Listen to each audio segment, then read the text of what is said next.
So hello guys, with the name of God Ram Ram. इस video में हम डिटेल में डिस्कस करने वाले हैं how to become Dhurandhar in DSA, ताकि आपका data structures and algorithms coding बहुत इंप्रूव हो सके और आप हाई पेइंग कंपनीज में internships and full time roles, software engineering roles, front end roles, back end roles को क्रैक कर पाए।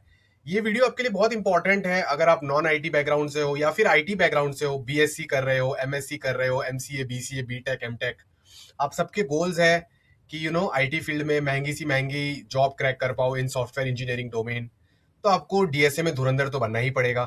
इस वीडियो की बहुत रिक्वेस्ट आई थी, तो चलो इस वीडियो को शुरू करते हैं, बहुत ज्यादा मजा आने वाला है। सो गाइस, सब मैंने यहाँ पर देखो सारे पॉइंट्स आपके लिए लिख के रखे कि धुरंधर बनने के लिए क्या क्या करना पड़ता है इन डीएसए। ओके, सो सबसे पहला पॉइंट जो सबसे ज्यादा इंपॉर्टेंट है वो है major Iqbal and his dad. Guys, आप पिक देख सकते हो, मेजर इकबाल और ये इसके डैड है। आपको ऐसा कभी नहीं बनना है। क्या होता था मेजर इकबाल डैड में? उसका डैड बार बार उसको नेगेटिविटी देता था, तो मेजर इकबाल हमेशा बहुत स्ट्रेस में रहता था, डिप्रेशन में रहता था, वगैरह वगैरह वगैरह। ओके, तो ऐसा आपके साथ भी होता है। अगर आप नोटिस करोगे तो जनरली क्या होता है कि हमारा माइंड हमको बोलता रहता है कि तुम अच्छे नहीं हो, तुमसे डीएसए नहीं हो पाएगा, तुम अच्छे से नहीं कर रहे हो, तुम बहुत आलसी हो और तुम्हारे अंदर उतना आईक्यू नहीं है, तुम कुछ कर ही नहीं सकते ढंग से। ऐसा माइंड हमको बहुत सेल्फ क्रिटिसिज्म देता रहता है बार बार।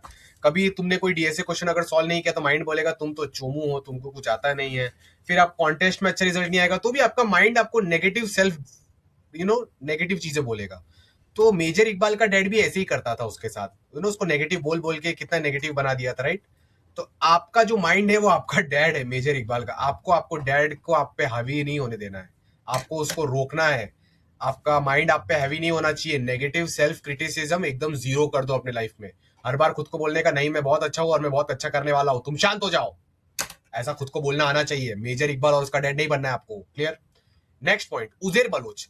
उजेर बलोच आपको बिल्कुल नहीं बनना है। क्यों नहीं बनना है? उजेर बलोच क्या करता था, ध्यान से सोचिए आप। आजू बाजू में जो लोग हैं और जो सिचुएशन है और जो इमोशंस है उसके हिसाब से वो एक्शन ले लेता था। कोई उसको अच्छे से ट्रीट कर रहा है तो वो भी बहुत खुश है, और कोई फिर उसको बोल रहा है कि नहीं इसने तुम्हारे क्या बोलते हैं बड़े भाई को मारा था, जाओ उससे बदला लो, बिना सोचे समझे, जैसा आगे वाले ने बोला, इमोशन स्पाइक हुआ और जाके मारने चला गया, जबकि उसने उसको रियल में मारा भी नहीं था। तो आप लोग भी तो उजेर बलोच बन रहे हो। सब लोगों ने, आपके आजू बाजू के जो लोग हैं उन्होंने आपको गुमराह करके रखा है कि सिर्फ डीएसए शीट करो और आपको महंगी जॉब मिल जाएगी, डीएसए शीट करो महंगी जॉब मिल जाएगी। आप भी उजेर बलोच बन गए। आपको बस बोल दिया, आपने कुछ वेरीफाई नहीं किया, कुछ चेक नहीं किया कि कंपनी आजकल अपने ओए में क्या पूछ रही है, इंटरव्यू में क्या पूछ रही है, आप भी बस डीएसए शीट करने लग गए। फिर उजेर बलोच जैसे दुबई के जेल में बैठना पड़ेगा। तो आपको क्या होता है कि जो आजू बाजू में जो लोग कर रहे हैं और जो बोल रहे हैं, आप तुरंत वो सुन के तुरंत एक्शन ले लेते हो इमोशनल बेसिस पर। अब लॉजिकली चेक नहीं करते हो कि ये जो भी तुमने बाहर से आपने सुना, जो इन्फ्लुएंसर्स ने आपको घुट घुट के पिलाया है चीजें, क्या वो सच भी है कि नहीं। स्मार्ट इंसान किसको बोलते हैं? जो चेक करता है इंटरनेट पे, रीसेंट कंपनी के इंटरव्यू एक्सपीरियंसेस पढ़ता, ओए के एक्सपीरियंसेस पढ़ता, देखता कि कैसे टाइप के डीएसए क्वेश्चन 2026 में पूछे जा रहे हैं, गूगल में, अमेजॉन में, माइक्रोसॉफ्ट में, वीजा में, कॉलकॉम में, पेपाल में। तो आपको पता चलता कि नॉन स्टैंडर्ड डीएसए क्वेश्चन पूछे जा रहे हैं। वो स्टैंडर्ड डीएसए शीट के क्वेश्चन तो 50% से भी कम पूछे जा रहे हैं। अलग अलग टाइप के नॉन स्टैंडर्ड क्वेश्चंस पूछे जा रहे हैं। कभी कभी हैकर रैंक में स्टोरी बेस्ड वाले क्वेश्चन, अमेजॉन के HD2 OA में अब एक फुल स्टैक डेव वाला क्वेश्चन भी डाल देते हैं। फिर इंटरव्यू में भी स्टोरी बना के क्वेश्चन पूछते हैं, और लीड कोड मीडियम हार्ड वाले क्वेश्चन पूछते हैं जो डीएसए शीट में नहीं है, तो आपको न्यू लगेंगे अगर आपने वो करे हुए नहीं है। और कभी कभी जो totally hard unseen DSA problem दे देते हैं। ओए में तो हमेशा न्यू न्यू डीएसए प्रॉब्लम पूछते हैं। कभी कभी स्टैंडर्ड डीएसए क्वेश्चन पूछते हैं बट उसका फॉलो अप हार्ड और अनसीन होता है। कभी कभी पहले स्टैंडर्ड डीएसए क्वेश्चन पूछते हैं, फिर उसका follow up hard unseen system design question होता है। तो हार्ड और न्यू डीएसए क्वेश्चन भी पूछे जा रहे हैं, उनकी भी प्रैक्टिस करनी चाहिए। बट आप उजेर बलोच बन गए। आपने तो जो आजू बाजू में हुआ था सिचुएशन, इमोशंस को फॉलो कर लिया, तो गलती हो गई। उजेर बलोच नहीं बनना है, जमील जमाली हमको जरूर बनना है। फॉर एग्जाम्पल, ध्यान से समझिए, आपका दुश्मन हो या आपका दोस्त हो, आपको उसको बोलना है वेरी गुड, मैं तुम्हारे साथ हूं, मैं तुमको ही मानता हूं। तो वो क्या बोलते थे, याद करो, यहाँ पर मैंने लिखा भी रखा है, बड़ा शाना हो गया है मेरा बच्चा, आ तुझे फेंटा पिलाता हूं। तो जब आपके क्लासमेट्स और आजू बाजू वाले बोलते हैं कि मैं स्टाइवर शीट कर रहा हूं, मैं लब बब्बर शीट कर रहा हूं, आपको बोलना है वेरी गुड, मैं भी वही कर रहा हूँ, ग्रेट, इससे हमको जॉब लग जाएगा 50 लाख का, यस यस यस। उसको बताने की जरूरत नहीं है कि आप स्मार्ट हो, आपने रिसर्च कर लिया एलीट को डिस्कस पे, आपने कंपनी के हजार हजार इंटरव्यू एक्सपीरियंसेस, ओए एक्सपीरियंसेस चेक कर लिए, आपको पता चल गया है कि कंपनियां सिर्फ 20-30% स्टैंडर्ड डीएसए क्वेश्चन पूछ रही है ओए इंटरव्यू में। ओए में तो 0% स्टैंडर्ड डीएसए क्वेश्चन और इंटरव्यू में 20-30%, बाकी सब नॉन स्टैंडर्ड। तो आपको छुप छुप के क्या करना है, लीड कोड कॉन्टेस्ट देने, नॉन स्टैंडर्ड डीएसए क्वेश्चन होते हैं उसमें, कोड फोर्सेस कॉन्टेस्ट देने, रिसेंट कंपनी के सारे ओए इंटरव्यू क्वेश्चन करने और लीड कोड मीडियम हार्ड वाले वो वाले क्वेश्चन करने जो डीएसए शीट्स में नहीं है। छुप छुप के ये वाला काम भी अच्छे से करो और बाहर वाली दुनिया को दिखाओ कि हम आपके ऐसे ही हम वही कर रहे हैं। फाइनल में वो लोग सिलेक्ट नहीं होंगे, आपके दुश्मन हार जाएंगे बट आप जीत जाओगे। लाइक रियल में वो आपके दुश्मन नहीं है बट आपको जमील जमाली जैसे स्ट्रीट स्मार्ट बनना पड़ेगा। आप हर किसी से लड़ने नहीं जा सकते कि नहीं ये गलत नहीं ये करो, हर जगह सत्यवादी हरिश्चंद्र नहीं बनना आपको। आप स्मार्टली समझिए, आगे वाले को भी खुश होने दीजिए और अपना काम कराइए, धुरंधर बनिए जमील जमाली जैसे। क्लियर? तो इसके लिए मैंने ये डीएसए शीट रियलिटी का वीडियो डाला है गाइस, इसको देख के आप सीक्रेटली समझ जाइए, ठीक है, कि क्या चीजें चल रही है, जमील जमाली बनिए। अब गाइस सबसे मेन कैरेक्टर हमजा अली मजारी, इसका क्या मतलब है ध्यान से सुनना। हमजा अली मजारी के साथ क्या क्या हुआ था ध्यान से याद करो। सिस्टर के साथ इतना गंदा हुआ, फैमिली के साथ इतना गंदा हुआ, फिर खुद की लाइफ में इतना गंदा हो गया, जेल जाना पड़ा, उसके बाद फिर अपना देश छोड़ के दूसरे देश में जाके इतना सब काम करना पड़ रहा है। कितना सारा इमोशनल और साइकोलॉजिकल इशू होगा सोचो। आप लोग तो छोटी छोटी बातों में डिप्रेशन में चले जाते हो, उसके साथ क्या क्या हुआ था। इतना सब होने के बाद भी he was doing his work consistently and वो भी बहुत जबरदस्त तरीके से। घायल हुआ इसलिए घातक हुआ, याद आया बात को। तो आपको समझना पड़ेगा कि आपके लाइफ में कितने भी आपको बुरे फीलिंग्स चल रहे हो, कितने भी बुरे इमोशन चल रहे हो, आपको लग रहा हो कि स्थिति बहुत खराब है, हमजा अली मजारी जितनी खराब तो नहीं होगी, ये बात पक्का है जो भी ये वीडियो देख रहा है मोस्ट प्रोबेबली।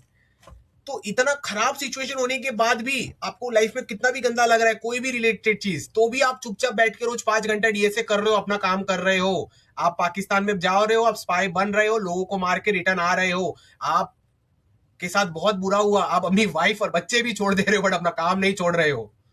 तो रियल धुरंधर इन डीएसए बनने के लिए no matter what is going on in your life, आपको डीएसए रोज कॉन्स्टेंटली बस उतना ही करना है ताकि आपको आपका फाइनल गोल अचीव हो जाए। इसके बीच में कुछ भी हो सकता है, ऊपर नीचे कुछ भी होने दो, उससे आप अपना काम, आपने नोटिस किया ना रणवीर सिंह मेनली क्या कर रहा था, बहुत कुछ हो रहा था बट उसने अपना काम कभी चेंज किया क्या? उसने बोला क्या आज मैं बहुत दुखी हूं, अब मैं 5 दिन काम नहीं करूंगा, अब मैं 5 दिन रहमान डकैत से नहीं मिलूंगा, आज मेरे को बहुत इमोशन आ रहा है? नहीं ना।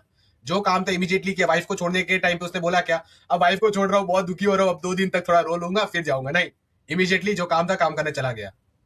आप लोग वैसे नहीं हो, वैसा बनना पड़ेगा, समझे बात को।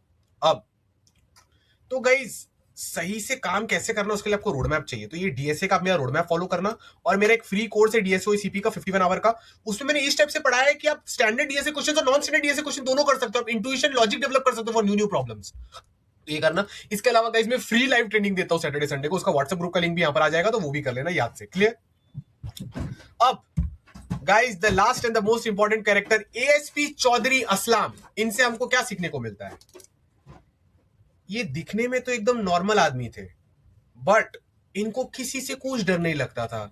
जो पाकिस्तान में सबसे बड़े बड़े गैंग है, ठीक है, और जो सबसे बड़े बड़े टेररिस्ट है, ये जाके उनका इनकाउंटर करते थे, मार देते थे, कुछ भी कर देते थे। किसमें इतना स्पेसिफिकली जब आप उतने हाई लेवल पे नहीं हो, किसमें इतना वो नहीं होता है अंदर इंटरनल पावर की इतना बड़ा रिस्क ले लूं, जाके इतने बड़े गैंगस्टर्स को मार दूं, क्योंकि उनको मारने के बाद उसके कॉन्सिक्वेंसेस भी तो होंगे, राइट? और वो भी एकदम टॉप के लेवल के गुंडों को मारने का तो कोई ट्राई नहीं करता है। इन सबको क्या सीखने को मिलता है? ये दुनिया में बहुत बड़े बड़े काम करते थे पर माइंड में सोचते थे एकदम स्ट्रेस फ्री, ये बहुत इजी काम, इसको मार दिया जाएगा, उसको भी मार दूंगा, इसको भी मार दूंगा। कभी आपको लगता है एएसपी चौधरी असलम एक दिन पहले स्ट्रेस में होगा, ओ माय गॉड कल रहमान डकैत को मारना है, मुझे एंजाइटी हो रही है? आपको लगता है उसने कभी किया होगा? नहीं किया होगा, बट आप ऐसा जरूर करते हैं। तो बात को समझिए। इन शॉर्ट आपको किसको मारने नहीं जाना है, बात को समझिए। एनालॉजी बता रहा हूं, आपको किसका एनकाउंटर नहीं करना है, ठीक है? नहीं तो लोग बोल देंगे सर ने वीडियो में ऐसा बोला था। आपको समझना है कि हैवी काम स्ट्रेस फ्री वे में किया जा सकता है, उस काम को इजी समझ के। समझे बात को? फॉर एग्जाम्पल आपको डिसाइड करना है कल मैं उठूंगा सुबह 5-10 घंटा डायनेमिक प्रोग्रामिंग करूंगा डीएसए का और 50 क्वेश्चन लगाऊंगा, बस खुद को बोलने का, फिर हवा हवा गाना चालू करके काम चालू, सोचने का नहीं कि ये कैसे होगा, इतना बड़ा काम कर रहा हूं, ओ माय गॉड, नहीं नहीं नहीं, स्ट्रेस फ्री गाना चालू करके काम चालू। ये हम इससे सीखते हैं, इनसे, एएसपी चौधरी असलाम से। तो होपफुली आपको ये डीएसए की वीडियो पसंद आई, आपको ऐसी और वीडियोस चाहिए तो let me know. Ram Ram. हाँ गाइस, सबसे इंपॉर्टेंट है हेल्थ के ऊपर भगवान। तो guys in every ingoing and outgoing breath आपको हमेशा भगवान का नाम लेना है, राम राम लाइक दिस, ताकि आप मोक्ष पहुंच पाओ, भगवान के पास पहुंच पाओ। ये 84 लाख योनियों में आपने बहुत बार जन्म ले लिया है as other form of species. आपको ह्यूमन का भी जन्म मल्टीपल टाइम्स मिला है बट इस बार आपको ह्यूमन का जन्म मिला है इसी बॉडी में आप भगवान का नाम लेके भगवान को प्राप्ति कर सकते हो, आत्मा को परमात्मा से मिला सकते हो। तो इसके रिगार्डिंग और डिटेल्स आपको यूट्यूब डिस्क्रिप्शन में मिल जाएंगी, तो वो वाले भी चीज आप प्लीज फॉलो करो। और आपको कनेक्ट करना है, राम नाम ज्ञान हम देते हैं, आपको और जानना है तो व्हाट्सअप नंबर भी आप उधर भी कनेक्ट कर सकते हो। और गाइस ये सारी वीडियोस बहुत इंपॉर्टेंट है, इसमें जहां जहां मैंने रोड मैप दिया है, फ्री कोर्स दिया है और रोड मैप दिया है डीएसए शीट्स रियलिटी, मैं आपका सच्ची में भला चाहता हूं, तो इसको अच्छे से फॉलो करना। राम राम।